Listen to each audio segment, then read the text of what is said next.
Hello guys, welcome back to my channel. तो आज के इस वीडियो में हम पढ़ने वाले हैं बीए सेकेंड सेमेस्टर का यूनिट फर्स्ट का 50 ऑब्जेक्टिव क्वेश्चन पढ़ेंगे। तो चलिए शुरू करते हैं। सो हमारा पहला क्वेश्चन है कि who introduce sonnets in English. So पहला ऑप्शन है sir Thomas Wyatt, second option है Henry Howard earl of Surrey, तीसरा ऑप्शन है sir Thomas Wyatt and Henry Howard earl of Surrey, और चौथा ऑप्शन है सर फिलिप सिडनी। तो यहाँ पे हमारा ऑप्शन सी सही है, sir Thomas Wyatt and Henry Howard earl of Surrey जो है इन्होंने इंट्रोड्यूस किया था सोनेट को इंग्लिश में।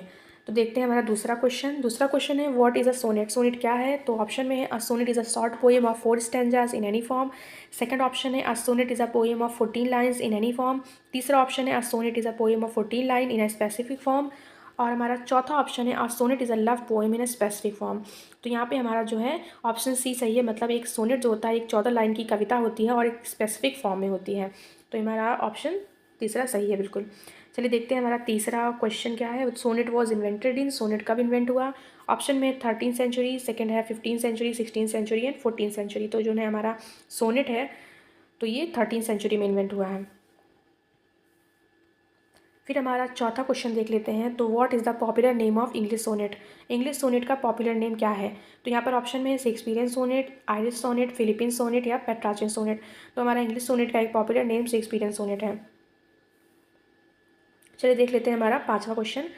Who was the inventor of English sonnet. English sonnet के इन्वेंटर कौन है? तो जैसे ऑप्शन में आप देख सकते हैं कि शेक्सपियर है, स्पेंसर है, मिल्टन है, सिडनी है, लेकिन ये इंग्लिश सोनेट के जो इन्वेंटर थे वो थे कौन? शेक्सपियर थे।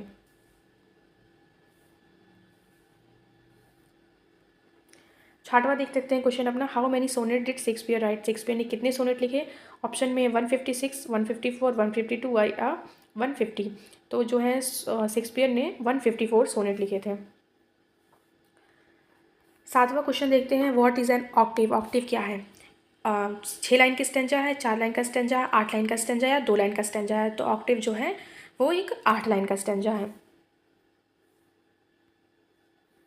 आठवां क्वेश्चन देख लेते हैं, व्हाट इज़ टर्सेट। टर्सेट क्या है? यहाँ पे एस लिखा हुआ है लेकिन यहाँ सी होगा, तो आप लोग देख लीजिएगा। तो ऑप्शन में है a tercet is a stanza of 3 line, a tercet is a stanza of 4 line, a tercet is a stanza of 6 line, a tercet is a stanza of 2 lines. तो टर्सेट होता है वो 3 लाइन का stanza होता है। तो पहला option सही है। नवा क्वेश्चन देख लेते हैं, व्हाट इज़ कपलेट। कपलेट क्या है? तो कपलेट 2 लाइन का स्टेंजा, 3 लाइन का स्टेंजा, 4 लाइन का स्टेंजा है, 6 लाइन का स्टेंजा है। तो ये बहुत ही आसान क्वेश्चन है, मतलब आप लोग को पता ही होगा जहाँ तक है। तो ये कपलेट जो होता है वो 2 लाइन का स्टेंजा होता है। 10वां क्वेश्चन देख लेते हैं, द एलिजी इज ऑफ। ये ग्रीक ऑरिजन है, फ्रेंच ऑरिजन है, लेटिन ऑरिजन है या इंग्लिश ऑरिजन है। तो जो एलिजी है वो एक ग्रीक ऑरिजन है। 11वां क्वेश्चन देख लेते हैं, एलिजी इज ओरिजिनली कंपोज्ड। तो ये ऑन द थीम और इवेंट रिलेटेड टू डेथ, या ऑन द थीम और event related to love, on the theme और event related to war, on the theme और इवेंट रिलेटेड टू डेथ और love और war, मतलब तीनों थीम या इवेंट पे कंपोज्ड है एलिजी। तो ये हमारा ऑप्शन डी सही होगा। क्या होता है एलिजी में? डेथ भी होता है, लव भी होता है, वॉर भी होता है, मतलब ये तीनों हो सकते हैं। 11वां हो गया। 12वां देखते हैं, ode was invented in. Ode invent हुआ इटली में, ग्रीस में, फ्रांस में, इंग्लैंड में, कहाँ इन्वेंट हुआ? तो जो है ओड जो है वो ग्रीस में इन्वेंट हुआ है। 13वां क्वेश्चन देखते हैं, who invented the classical ode. तो क्लासिकल ओड को किसने इन्वेंट किया? तो केट्स है, चौसर है, पिंडार है, मिल्टन है। तो क्लासिकल ओड को पिंडार ने इन्वेंट किया था। 14वां क्वेश्चन देखते हैं, classical odes are named after. तो क्लासिकल ओड्स किसके नाम पे है, या कह सकते हैं classical odes are named after Horace Sappho Pindar. तो जैसे आप जानते हैं यहाँ ऊपर है कि ओड्स को क्लासिकल ओड को पिंडार ने वो किया था, क्या कहते हैं, इन्वेंट किया था। तो यहाँ पर classical ode are named after, तो यहाँ भी पिंडार ही होगा, पिंडार सही है। 15वां क्वेश्चन देख लेते हैं, regular odes of simple nature are named after. तो regular odes of simple nature are named after, तो यहाँ पे हमारा हॉरस होंगे, पहला ऑप्शन सही है। बाकी ऑप्शन देख लेते हैं, सैफो है, पिंडार है, मिल्टन है, लेकिन हमारा हॉरस सही है। जब क्लासिकल ओड्स की बात आएगी तब पिंडार होगा, पर यहाँ पर रेगुलर ओड्स हो रहा है की बात हो रही है, तो यहाँ पर हॉरस है। 16वां क्वेश्चन देख लेते हैं, who is the greatest writer of odds in English. English में ओड्स के ग्रेटेस्ट राइटर कौन है? तो ऑप्शन में है केट्स हैं, थॉमस ग्रे हैं, वर्ड्सवर्थ हैं, पीबी शेली हैं। तो जो है ओड्स की ग्रेटेस्ट राइटर इंग्लिश में जो है हमारे केट्स हैं। 17वां क्वेश्चन है, how does an ode open. Ode कैसे ओपन होता है? कहने का मतलब है ओड ओपन कैसे होता है। It opens, how does an ode open, it opens in form of an argument. Argument के फॉर्म में, या it opens in form of N address, या it opens in form of innovation, या none of this. तो हमारा option दूसरा सही है बिल्कुल, इट opens in form of N एड्रेस। चलिए देखते हैं 18वां question, what is the style of an epic. Epic का क्या स्टाइल होता है। तो an epic should have an ordinary style, एक ऑर्डिनरी स्टाइल होता है, या ग्रैंड स्टाइल होता है, या मॉक हीरो का स्टाइल होता है, या नन ऑफ दिस होता है। तो an epic is a grand style, epic एक ग्रैंड स्टाइल होता है। 19वां क्वेश्चन देख लेते हैं, what is the quality of a mock heroic style. Mock heroic style का क्या क्वालिटी होता है। तो great is presented as little, the little is presented as great, या the great is presented as little and little as great, या none of this. तो हमारा तीसरा ऑप्शन सही है। मॉक हीरो के स्टाइल में क्या होता है कि the great is presented as little and little as great. 20वां क्वेश्चन देखते हैं, what do you understand by epic. Epic से आप क्या समझते हैं। तो epic is long poem divided into many parts. क्या एपिक लंबी कविता होती है जो बहुत से पार्ट्स में डिवाइडेड होती है, या फिर डिवाइडेड होती है, या फिर epic is long narrative poem divided into many parts, जो एक लंबी वर्णनात्मक कविता होती है जो बहुत से पार्ट्स में डिवाइड होती है, या फिर एक लॉन्ग आर्गुमेंटिव पोएम होती है जो बहुत से पार्ट में डिवाइड होती है, या फिर एक epic is a long narrative poem, एक वर्णनात्मक कविता होती है लंबी। तो यहाँ पे ऑप्शन में हमारा जो है 20वें का जो हमारा ए सही है, epic is a long poem divided into many parts. 21वां क्वेश्चन देखते हैं, when did the Paradise Lost publish. तो पैराडाइज लॉस्ट कब पब्लिश हुई थी। तो ऑप्शन में 1665, 1666, 1667, 1668। तो 1667 जो है तब 1667 में पब्लिश हुई थी पैराडाइज लॉस्ट, ये आप लोग याद रखिएगा, इंपॉर्टेंट क्वेश्चन है। 22वां क्वेश्चन है, what is the origin of the term ballad. Ballad का ऑरिजिन क्या है, ग्रीक बैलाड, फ्रेंच बैलाड, या रोमन बैलाड। तो यहाँ पर ऑप्शन में हमारा सही होगा द मेडिवल फ्रेंच बैलाड जो है ये ऑरिजिन है टर्म बैलाड का।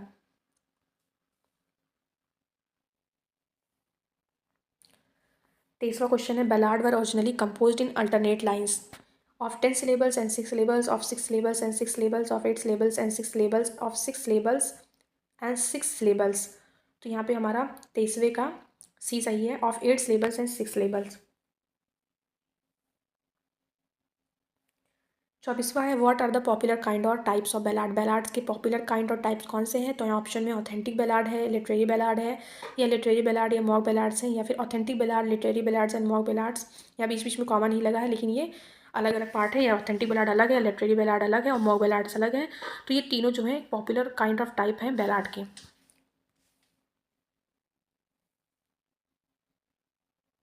25वां है, what is the most popular theme of authentic ballad. Authentic ballad का पॉपुलर थीम क्या है, सबसे ज़्यादा फेमस या कह सकते हैं popular theme.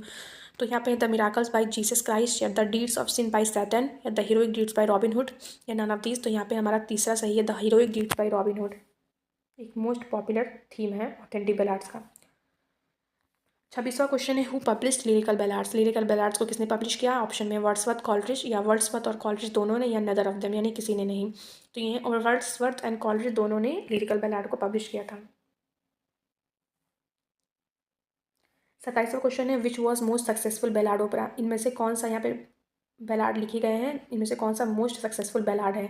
Love in a village, या रोजीना, द बेगर्स ओपरा, या नन ऑफ दिस। तो यहाँ पर जो बेगर्स ओपरा है वो बहुत ही ज़्यादा फेमस या मोस्ट सक्सेसफुल बैलाड है यहाँ पर कह सकते हैं।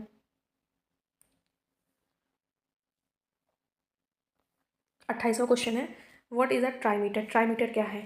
A line of 6 syllables is trimeter, a line of 10 syllables is trimeter, a line of 8 syllables is trimeter, a line of 6 syllables is trimeter. यहाँ पे 6 दो बार लिखा गया है, पहले ऑप्शन में भी है और लास्ट ऑप्शन में भी है।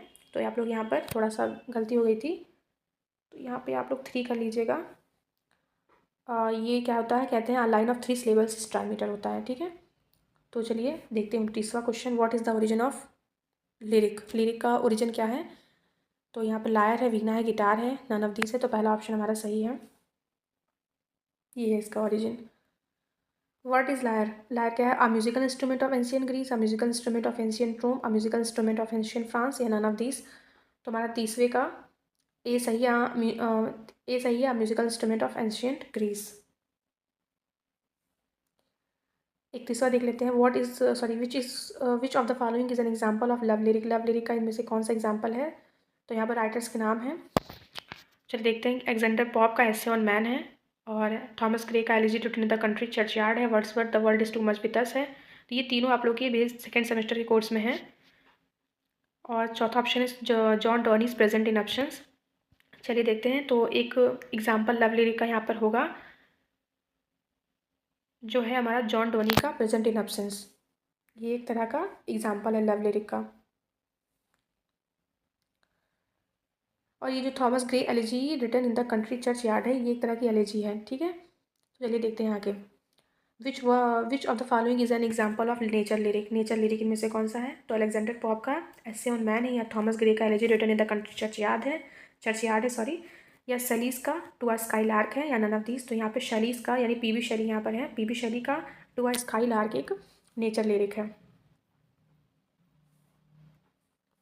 लिरिक इज एक्सप्रेशन, लिरिक एक एक्सप्रेशन है कौन सा? इंटेलेक्चुअल, क्लासिकल, इमोशनल, या नन ऑफ दीज। तो ये लिरिक जो होता है एक इमोशनल एक्सप्रेशन है। 34वां क्वेश्चन देख लेते हैं। What is the most popular theme of dramatic monologues. तो मोस्ट पॉपुलर थीम क्या है ड्रामेटिक मोनोलॉग का? थीम ऑफ नेशनलिज्म, या थीम ऑफ वॉर, या थीम ऑफ लव, या थीम ऑफ नेचर्स ब्यूटी। तो जो हमारा मोस्ट पॉपुलर थीम है ड्रामेटिक मोनोलॉग का, वो है थीम ऑफ लव। 35वां क्वेश्चन है how many speakers take part in dramatic monologue. तो ड्रामेटिक मोनोलॉग में कितने स्पीकर्स पार्ट लेते हैं? तो यहाँ 2 स्पीकर्स हैं, यहाँ पर 2 लिखा है, यहाँ पर 2 जो है, यहाँ पे ये वाला 2 नहीं होगा, 2 होगा इस तरीके से। तो यहाँ पे 2 कर लीजिएगा आप लोग। यहाँ पर 3 स्पीकर 1 स्पीकर यानी नंबर ऑफ स्पीकर है, लेकिन यहाँ पर ऑप्शन में हमारा 1 स्पीकर जो है वो राइट होगा। तो एक ड्रामेटिक मोनोलॉग में एक स्पीकर होता है।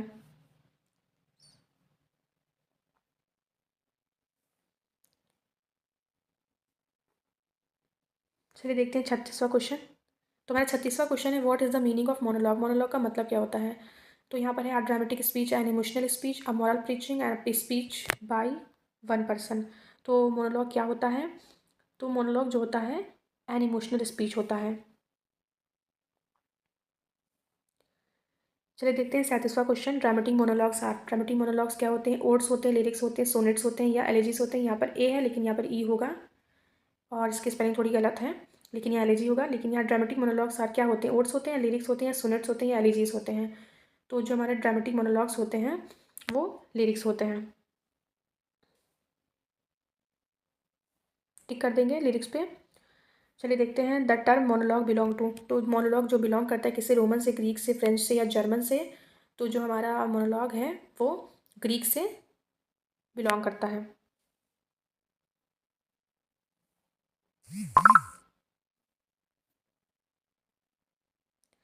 What is the meaning of mono.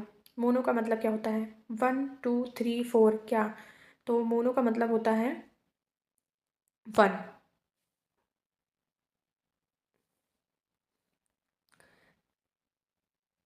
What is the meaning of लोग। तो यहाँ पर जैसे मोनोलॉग होता है तो उसका ही मतलब पूछ रहा है कि मोनो का अर्थ क्या होता है। तो मोनो का 1 अर्थ होता है, और यहाँ पूछ रहा है कि लोग का क्या अर्थ होता है।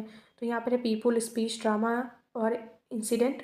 तो यहाँ पे लोग का मतलब होता है स्पीच।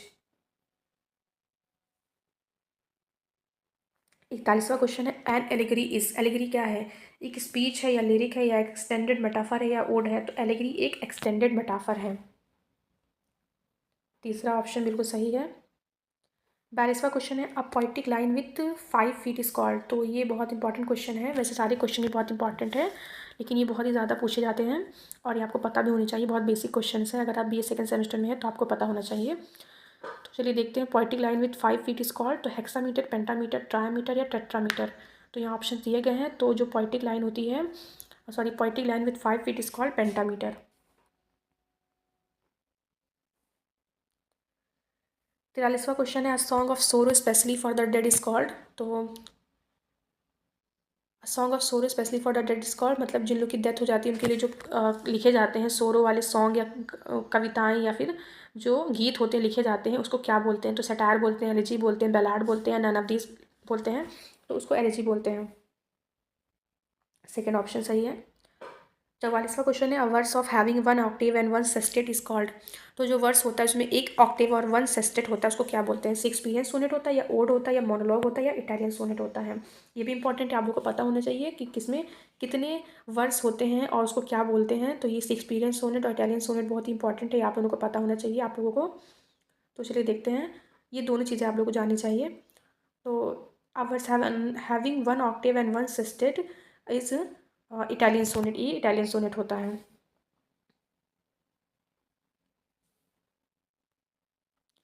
45वां क्वेश्चन है, a verse of 14 lines with 3 quatrains and 1 couplet is called. तो एक वर्स में 14 लाइन होती हैं और 3 क्वार्टरेंस होते हैं और एक कपलेट होता है, उसको क्या बोलते हैं? तो उसको शेक्सपियरियन सोनेट बोलते हैं। अच्छा, ऊपर वाले में आप लोगों ने देखा कि क्वेश्चन में कि मतलब एक वर्स में एक ऑक्टेव होता है और एक सेस्टेट होता है, तो उसको इटालियन सोनेट बोलते हैं। और नीचे आप लोगों ने देखा कि 14 लाइन होते हैं और 3 क्वार्टरेंस होते हैं और 1 कपलेट होता है, तो उसको शेक्सपियरियन सोनेट बोलते हैं। याद रखिएगा आप लोग का, मतलब ये अक्सर पूछता है कि कितने सोनेट, मतलब सोनेट में शेक्सपियरियन सोनेट और इटालियन सोनेट में कितने जो है वर्स होते हैं, कितने क्वार्टरेन या ऑक्टेव या क्या होता है, ये सब चीज़ें पूछी जाती है, तो आप लोग ध्यान दीजिएगा। फिर हमारा आता है 46वां question, a verse of 2 lines rhyming at the end is known as. तो यहाँ पर ऑप्शन में स्टैंजा, ऑक्टेव, टर्सेट या कपलेट। तो यहाँ पे हमारा 46वें का चौथा ऑप्शन सही है, मतलब ये कपलेट होगा। 2 लाइन की rhyming at the end is known as couplet, ठीक है, तो चौथा सही है। फिर आता है हमारा 47वां question, verse of 14 lines is called.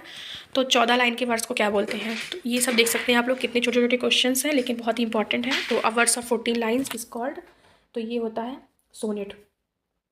Ballad नहीं होगा, ओड भी नहीं है, सटायर भी नहीं है, ये होता है सोनेट। 48वां क्वेश्चन है, a 4 line stanza is known as. तो 4 लाइन के स्टेंजा को क्या बोलते हैं? तो यहाँ पर क्वांटेट, क्वाट्रेन, क्यूट्रिपल या क्वांटम है, तो यहाँ पर क्वाट्रेन होता है। 4 लाइन के स्टेंजा को क्वाट्रेन बोलते हैं।